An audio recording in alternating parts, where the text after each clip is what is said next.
रावण बहुत बड़ा शिव भक्त है, सब जानते हैं, और रावण की शंकर जी में निष्ठा भी बहुत है, ये भी जानते हैं।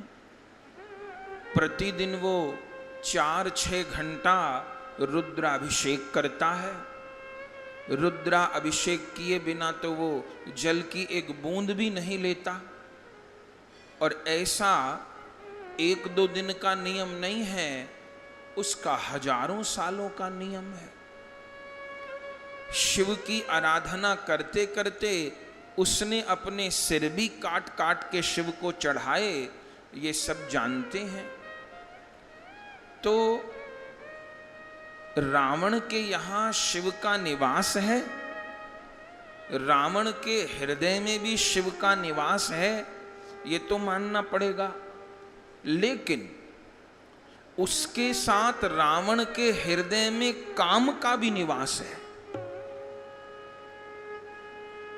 रावण पराई स्त्री के प्रति आसक्त है, जानकी जी के प्रति उसके मन में काम है।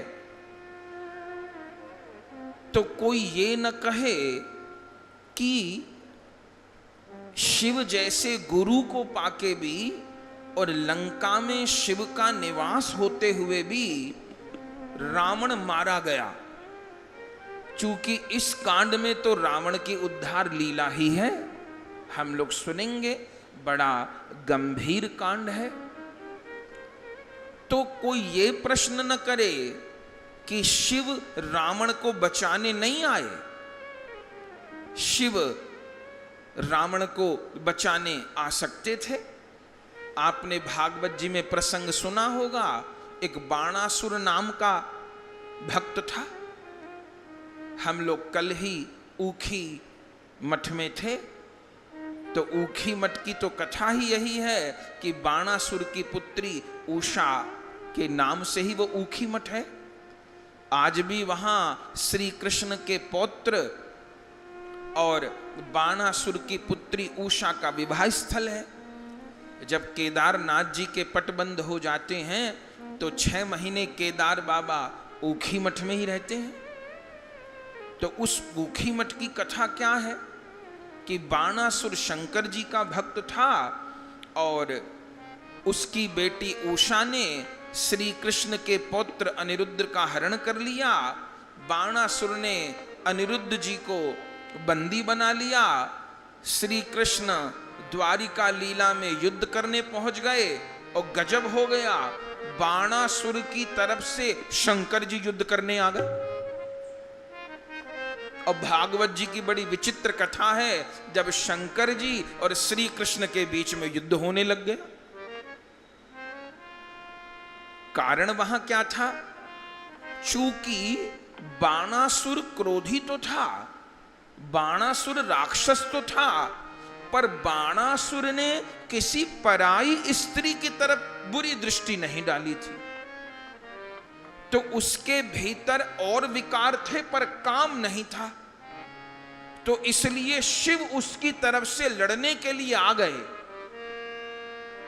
और फिर पूरी कथा है कैसे शंकर जी का श्री कृष्ण समाधान किए और अनिरुद्ध और उषा का विवाह हुआ। वो आज भी ऊखी मठ में वो मंडप बना हुआ है, आज भी, जहां अनिरुद्ध जी का विवाह हुआ था।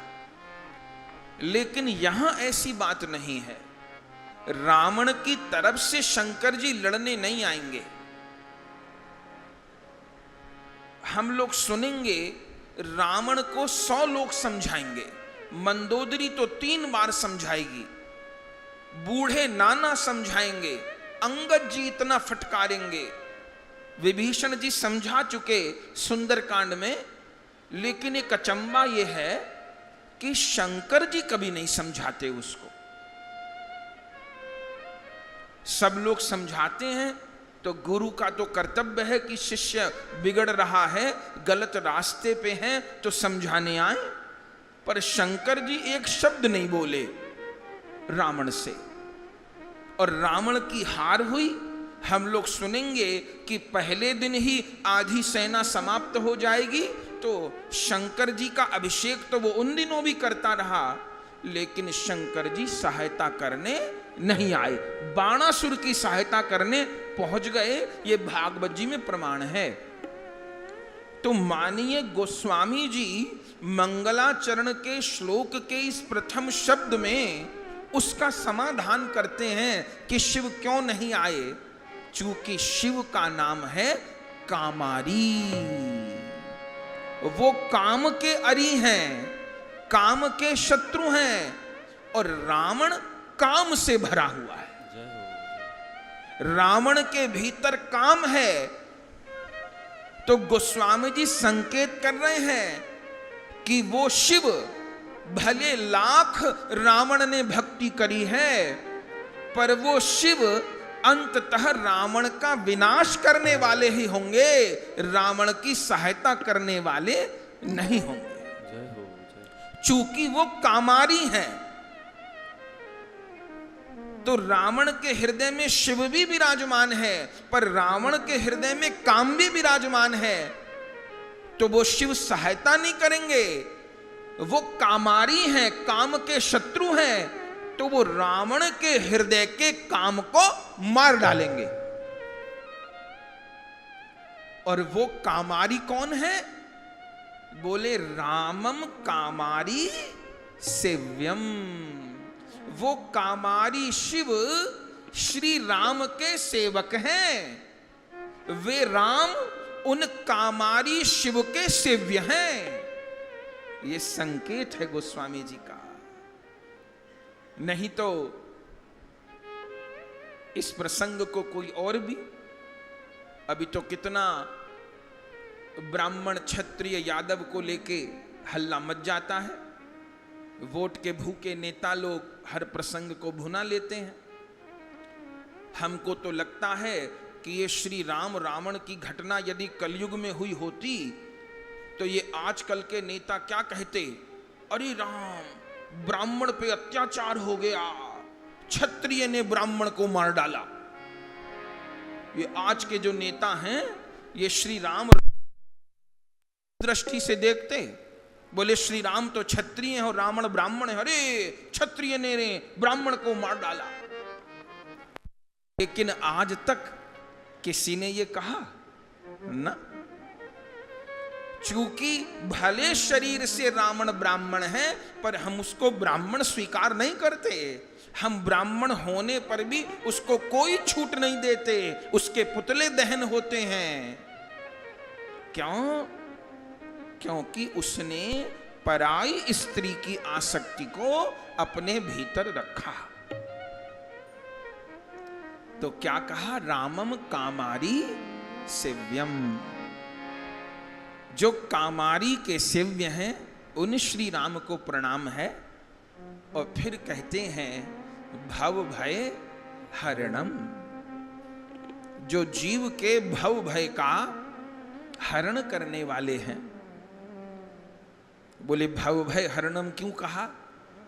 बिल्कुल ये कह सकता है कि रावण का वंश सहित भगवान ने संहार किया तो काम तो सारे नरक में जाने वाले किए थे, तो सबरे राक्षस नरक में गए होंगे।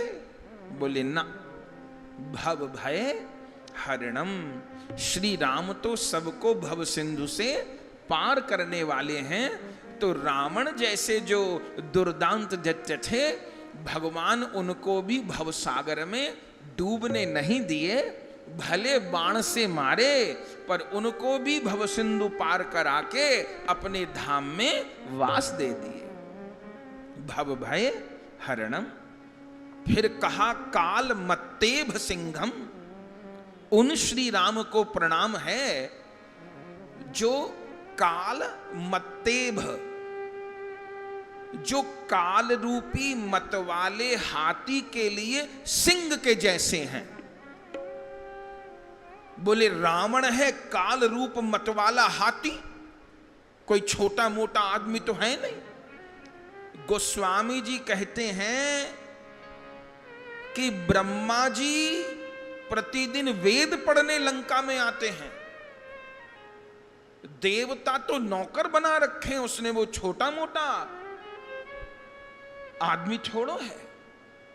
इंद्र जब चाहे तब वर्षा करे। ए इंद्र वर्षा शुरू, इंद्र वर्षा कर। ए वायुदेव झाड़ू लगाओ। अरे राम, वायुदेव तो झाड़ू लगा रहे हैं लंका में। ब्रह्मा जी वेद सुनाने आते हैं। गोस्वामी जी कहते हैं सभीत वेद पढ़े विधि। डर के माने जैसे कोई पंडित जी किसी के यहां पूजा करने आए, ऐसे ब्रह्मा जी जाते हैं। और कैसे? यदि 1 मिनट पहले ब्रह्मा जी आ गए तो रावण के जो द्वारपाल हैं वो धमका देते हैं ब्रह्मा जी को, पहले कैसे आ गए। और कहीं ब्रह्मा जी 1 मिनट लेट हो जाए तो उनको धमकाने लगते हैं कि बूढ़े तुझे समय का होश नहीं है, देर कैसे हो गई। ये हाल तो ब्रह्मा जी का है, तो मनुष्य की तो चले क्या। हद तो तब हो गई, शंकर जी रोज पूजा ग्रहण करने रावण के पास आते हैं। पहले रावण कैलाश पर रुद्राभिषेक करने जाता था, पर ऐसा दुष्ट वहां कैलाश पर पूजा करने जाए, जितने भगत मिले उन सबको रौंदता हुआ जाए। एक गण को इधर फेंके, एक गण को उधर फेंके, ऐसा दुर्दांत। भोले बाबा ने कहा भैया तू ना आया कर, हम ही पूजा लेने आ जाया करेंगे। तो जब रुद्राभिषेक रावण करता है तो शंकर जी वहां रहते हैं, भले उसको 4 घंटा लगे कि 6 घंटा लगे। कोई छोटी मोटी हस्ती तो रावण है नहीं। गोस्वामी जी कहते हैं काल मत्ते भसिंघम, मैं उन रघुनाथ को प्रणाम करता हूं जो काल रूपी मतवाले हाथी के लिए सिंह के जैसे हैं। भले हाथियों का झुंड हो, पर सिंह आ जाए तो हाथियों के झुंड को इतर बितर कर देता है, हाथी को पछाड़ देता है सिंह। ऐसे श्री राम जी सिंह हैं। और वो रावण भी कम नहीं, वो रावण कालमत्तेभ, वो काल रूपी मतवाला हाथी है। आगे कहते हैं योगिंद्रम, उन श्री राम को प्रणाम करता हूं जो योगियों के भी ईश्वर हैं। ज्ञान गम्यम, उन श्री राम को प्रणाम करता हूं जो ज्ञान गम्य है, माने जो सब कुछ जानते हैं। बोले ज्ञान गम्य क्यों कहा? चूंकि लंका कांड में ऐसी बहुत सी बातें आएंगी। बोले रावण नहीं मरेगा, श्री राम जी को पसीना आ गया। गोस्वामी जी लिखते हैं मरई न रिपुश्रम भयउ विशेखा, हम लोग आगे सुनेंगे। श्री राम के माथे पे पसीना आ जाए तो और की तो क्या चले। बोले मरई न रिपुश्रम भयउ विशेखा, राम विभीषण तन तब देखा। श्री राम बार बार सिर काट रहे, रावण मर नहीं रहा। राम जी को श्रम हो गया, पसीना आ गया, जटाएं खुल गईं। तब विभीषण की तरफ देखा, तब विभीषण ने कहा कि नाभि कुंड पीयूष बस जाके नाथ जियत रावण बल ताके। प्रभु इसकी नाभि में अमृत है, पहले अमृत सुखाइए फिर मरेगा। तो इसका अर्थ हम लोग क्या समझेंगे? संसार ये समझेगा कि श्री राम को पता नहीं था कि रावण कैसे मरेगा। यदि मौके पे विभीषण ने बात न बताई होती तो श्री राम रावण को मार ही न पाते। ऐसा हम जैसे नासमझ लोग कह सकते हैं, पर गोस्वामी जी प्रारंभ में स्पष्ट कर दिए कि उन श्री राम को प्रणाम है जो ज्ञान गम्य हैं, जो सब कुछ जानते हैं। वो ये नहीं जानते कि रावण की नाभि में अमृत है, वो जानते हैं। तो फिर वहां इतनी लीला किए कि पसीना आ गए और विभीषण से पूछ रहे क्या करूं। तो बोले ये उन रघुनाथ जी का खेल है, वो ठाकुर लीला कर रहे हैं। वो जैसे सीता जी के खो जाने पर वो वृक्षों से पूछते हैं कि तुम देखी सीता मृगनयनी, जैसे वो पेड़ पौधों से सीता जी का पता पूछते हैं। उनको नहीं पता कि सीता जी कहां हैं, पर जो लीला कर रहे हैं ऐसे उनको पता है कि रावण कैसे मरेगा, पर लीला कर रहे हैं, भक्त को बड़ाई दे रहे हैं। अन्यथा वो श्री राम योगेंद्रम ज्ञान गम्यम, वे तो साक्षात ज्ञान स्वरूप है। फिर कहते हैं गुण निधिम, जो सारे गुणों की निधि है, और अजितम, जो किसी के भी द्वारा जीते नहीं जा सकते, अजित हैं जो, गुण निधिम जितम। और फिर क्या कहा, निर्गुणम निर्विकारम, जो निर्गुण है और निर्विकार है। बोले पहले गुण निधिम कहा, फिर निर्गुणम कहा, क्यों? बोले गुण निधि तो हैं, सत्य, क्षमा, करुणा, सौंदर्य, लीला इत्यादि अनंत गुण हैं, लेकिन वो गुण सामान्य गुण नहीं है। बोले निर्गुण माने क्या? निराकार वालों ने कह दिया निर्गुण माने जो गुणहीन हो। हे भगवान, निर्गुण माने गुणहीन नहीं, निर्गुण परमात्मा किसको कहते हैं? जो तीन माइक गुणों से परे है। जो तीन माइक गुण हैं, सात्विक, राजसिक, तामसिक, जो हम जीवों में रहते हैं।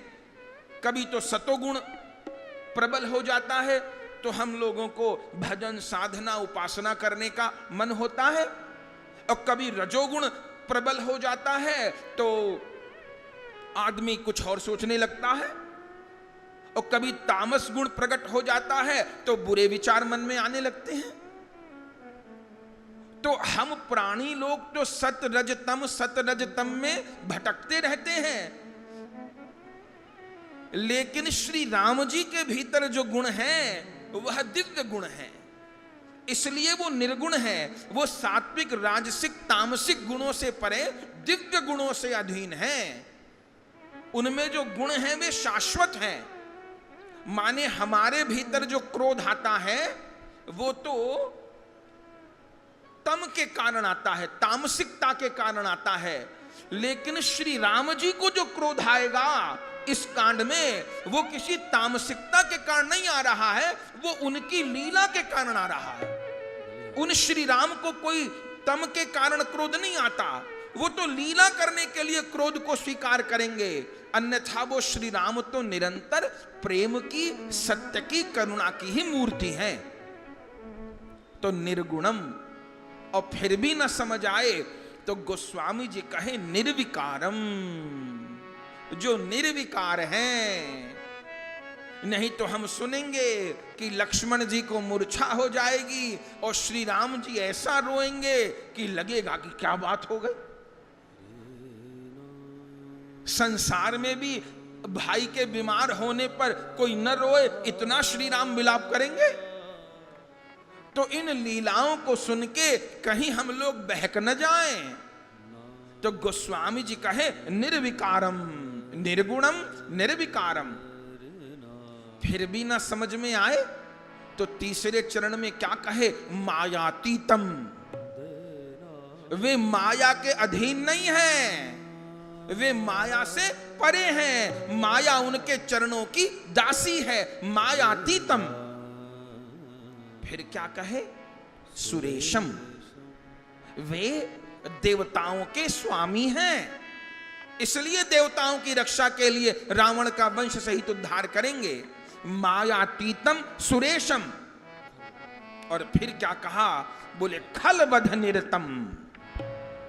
वे रावण का वंश सहित उद्धार क्यों करेंगे? बोले खलवध निरतम। वे खलों के वध में निरत हैं, नियुक्त हैं। इन सब खलों का अंत श्री राम करेंगे, क्योंकि उनका नाम ही है खलवध निरतम। और फिर कहा ब्रह्म वृंदैक देवम, जो ब्राह्मणों के एकमात्र रक्षक हैं। इस रावण ने कितने ब्राह्मणों का वध किया है, कितने ऋषि मुनियों को मार मार के खा गया। कुंभकर्ण खा गया, सूपनका खा गई, ताड़का खा गई। तो श्री राम अब एक एक निर्दोष की हत्या का बदला लेंगे। चूंकि वह ब्रह्म वृंदैक देवम विप्रधेनु सुर संत हित लीन मनुज अवतार निज इच्छा निर्मित तनु माया गुण गोपार। तो ब्रह्म वृंदैक देवम, इतना सब कहने के बाद मानो गोस्वामी जी को लगा मैंने प्रभु के गुण गिनवा दिए, कठिन कठिन गुण गिनवा दिए, कहीं इससे भक्तों के हृदय में जो श्री राम की सौम्य छवि है उसमें कहीं अभाव न हो जाए। तो आखिरी पंक्ति में क्या बोले? बोले वंदे कंदावदातम, मैं उन श्री राम की वंदना करता हूं जो मेघ, श्याम मेघ के समान कांति वाले हैं।